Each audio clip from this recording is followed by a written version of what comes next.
If you're not happy, then you have the power to change your life and go in whatever direction you want to go.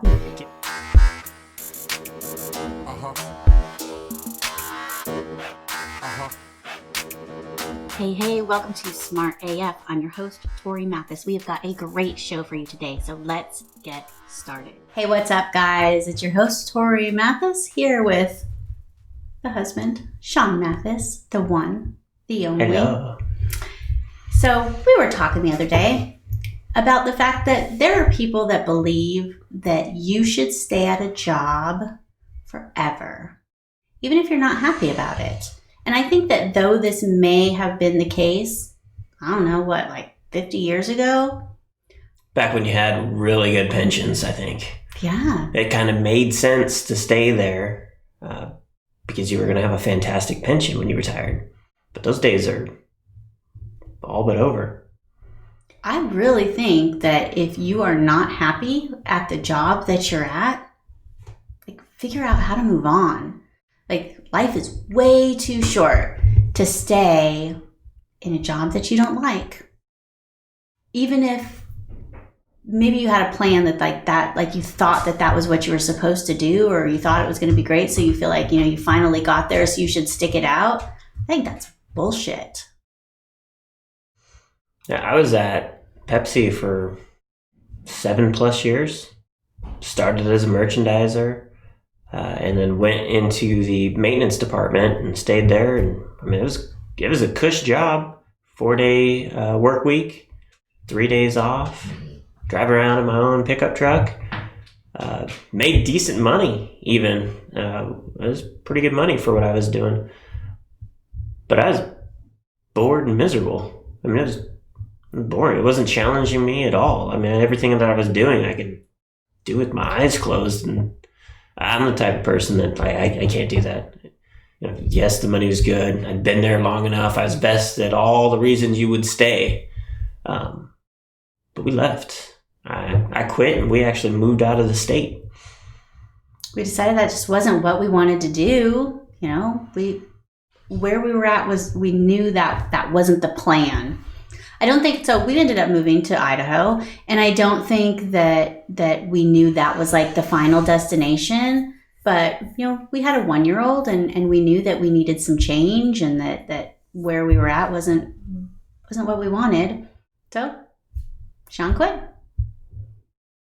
and I quit without even having anything concrete that I wanted to continue to do. I was able to transfer with Frito-Lay because it's all PepsiCo, but that was back to merchandising just chips instead of soda,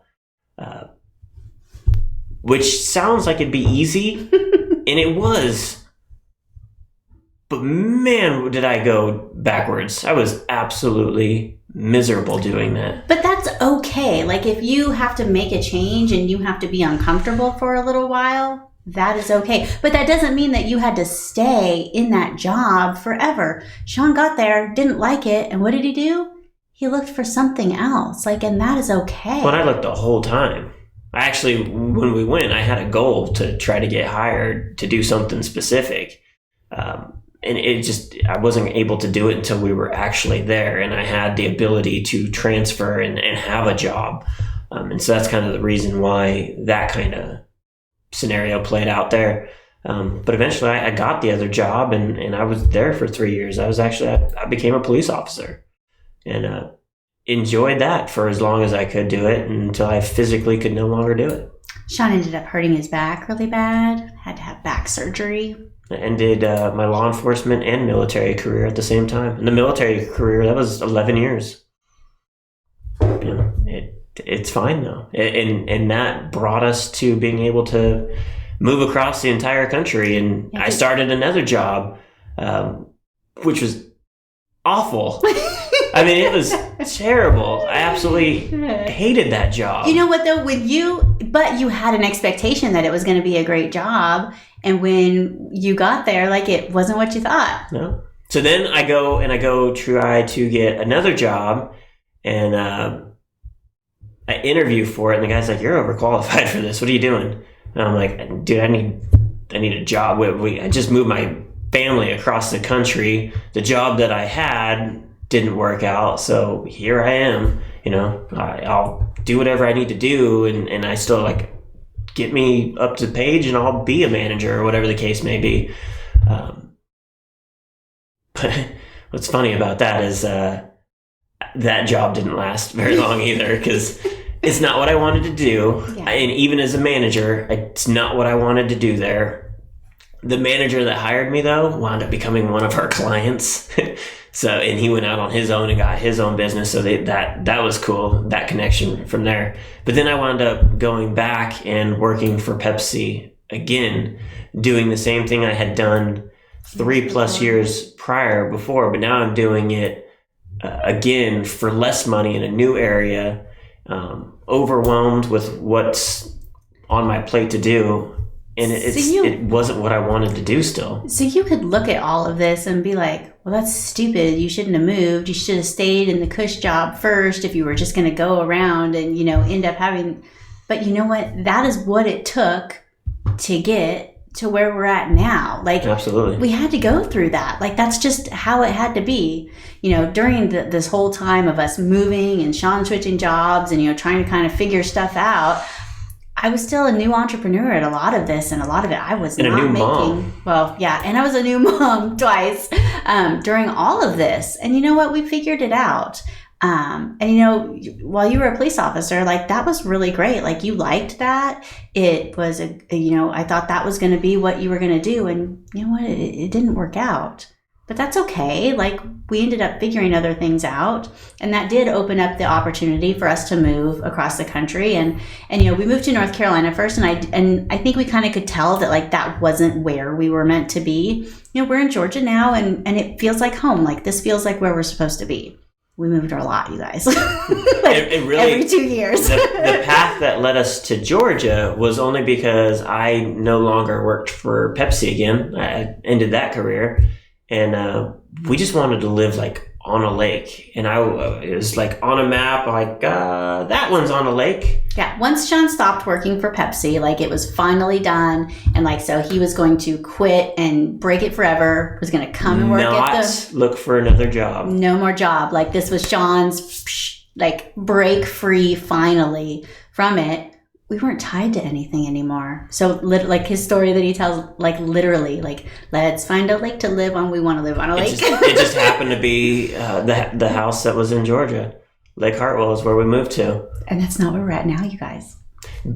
But it was it wasn't even a year that we lived in that house that the opportunity then came that started Miles Through Time. I mean, the story of all this is really crazy. And it's if you think about, well, I'll just play it safe and be miserable and keep my corporate job. Yeah, talk shit about Mondays and can't wait till Friday and want my week's vacation and all that. And no, I didn't want any of that. I want to keep moving forward and try something new and challenge myself. And it led to this. Well, and we've always been that we want to have a good time now. We're still preparing for the future, obviously, but I don't want to work a grind corporate job and waiting for retirement, waiting for the weekend. It's just not like that for us. And we've never been that kind of person. And it's taken us a while to get to that point. As you can see, Sean switched jobs a whole lot after to get there. Not ever. I didn't switch jobs. I was 19 years old, straight out of basic training in high school, and then came back, Air National Guard, and I went to work for Pepsi.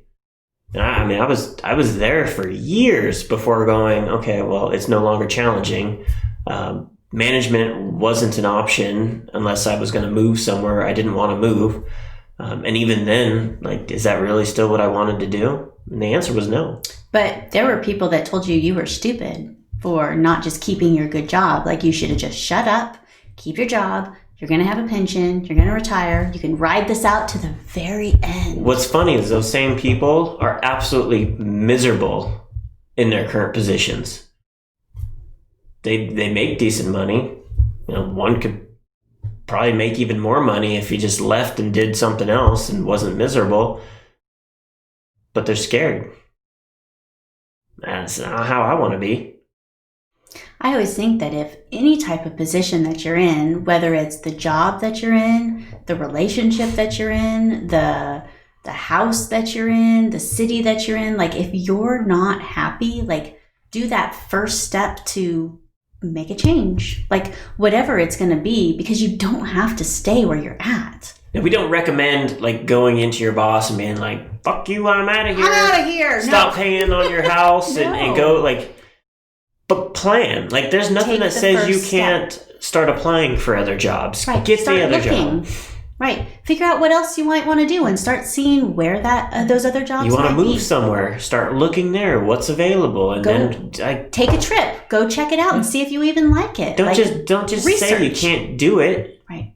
It's going to be hard. Go see if you can do it. Yeah. Chances are you can. So many people say, like, it's going to be hard. It's a hassle. I can't afford it. Like, we couldn't afford it either when we did all these things, but we figured it out. If we went from where we were, our first house we bought, and just jumped to where we are right now without any of the in-between, it wouldn't make any sense. No. Like, we couldn't do it at all. There's no way. Like, even psychologically, my mind wouldn't be able to jump that far in advance. I needed those other steps to get through to get us to where we are here. It's that like messing up and figuring stuff out. And so what that the jobs weren't the perfect jobs? Who cares? Like you picked up a little experience, you met some people, you moved on, and that's okay to do. But sometimes you got to make it messy and in order to get to that better place. Because I can tell you, I can't imagine what our life would be like right now if we would have stayed in that first house we bought in California. You know, there are so many people I grew up with, people that like they're in the exact same place just because they're comfortable. You might not even be comfortable. Well, they just don't want to leave. Well, no, I just mean that they're comfortable. So people don't want to get out of their comfort zones. And so I'm happy that we have been able to push out of our comfort zone. And I know there's so many people that, man, they're just itching to do something else. And they just listen to what people say, or they have that fear. And man, like you don't have to jump all the way into whatever it is new. But if you're not happy with where you're at right now, and you should be happy, like, no, I'm not talking about like just being comfortable. Like if you're not happy with where you're at right now, just take the first step to make a change. Because it's just one step and one step and then one step. And then before you know it, like... And that change might be wrong. It might not be the right change, but it's still a change. And then you figure out, hey, that's not the right change. Guess what you do? Just do something else. Change again. Right.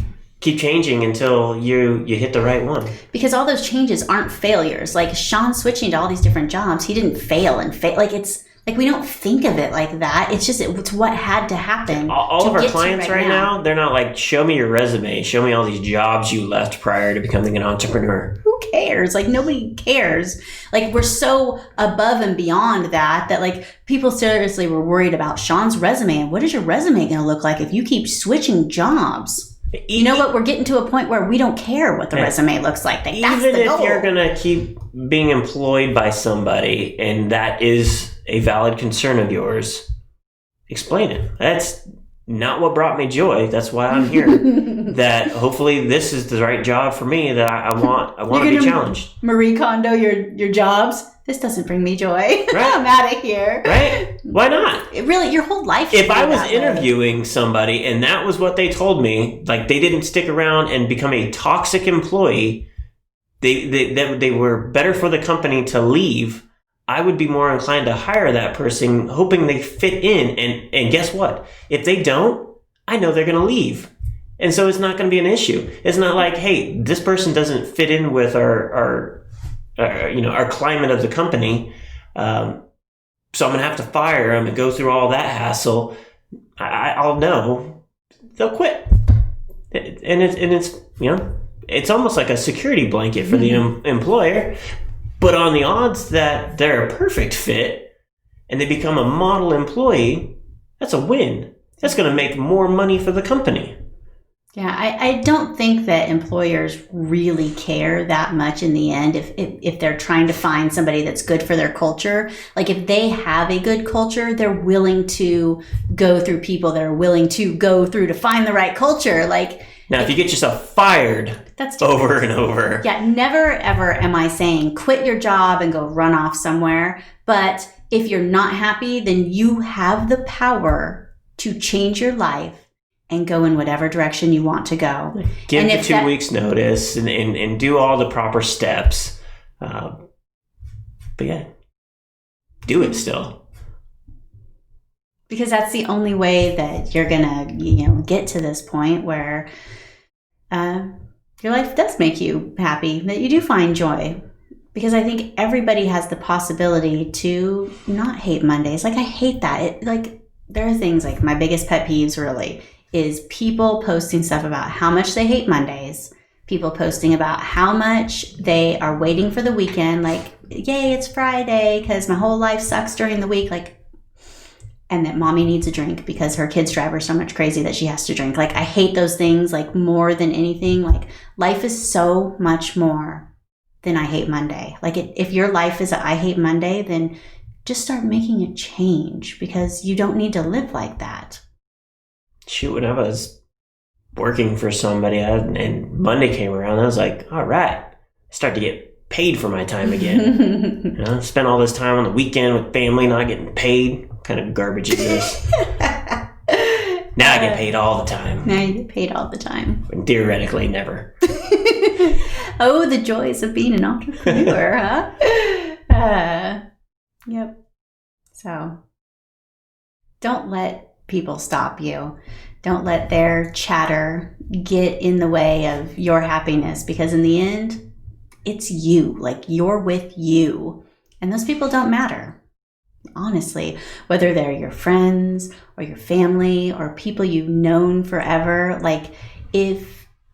if they're trying to hold you back or keep you down or whatever, then, you gotta do what's right for you and what's right for your family. And I think that what's right for you and right for your family is always going to be happy, to not hate Mondays, because that's a lot of stress. That's a lot of, it's good. Do some research. Figure out what you want to do. Figure out what you think might make you happy. And if it doesn't, try something else. Yep. Better than staying stagnant and miserable. And it's okay to not like which direction you went. You just put another foot in front, a different direction, and try something else. So if you like this episode, why don't you subscribe to our channel?